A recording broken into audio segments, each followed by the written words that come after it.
TikTok video বানাতে বৃষ্টির মধ্যে ছাদে উঠেছিলেন তরুণী। ক্যামেরায় দৃশ্য ধারণ চলছিল। আকস্মিক বজ্রপাত, মুহূর্তেই লুটিয়ে পড়েন তিনি। দৃশ্যটি ধরা পড়ে টিকটকের জন্য ধারণ করা সে ভিডিওতেই।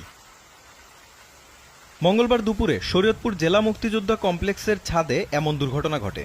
বজ্রাহত তরুণী শরীয়তপুর জেলা সদরের ইসলামী চক্ষু হাসপাতালের পরিচ্ছন্নতা কর্মী। দুর্ঘটনার পর তাকে উদ্ধার করে শরীয়তপুর সদর হাসপাতালে ভর্তি করা হয়। আমরা দুপুর টাইমে খাওয়ার জন্য সবাই চলে গেছি, তো ওরা ছাতা ছিল না, বিদায় ওরা চলে যেতে পারে নাই। ওরা ছাদে গেছে দুটো মেয়ে।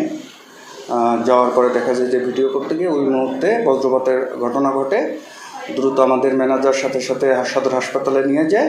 তরুণীর পরিচিতজনরা জানালেন ঘটনার প্রেক্ষাপট। তার অবস্থা কতটা আশঙ্কাজনক সেটা এখনই নিশ্চিত হতে পারছেন না চিকিৎসকরা।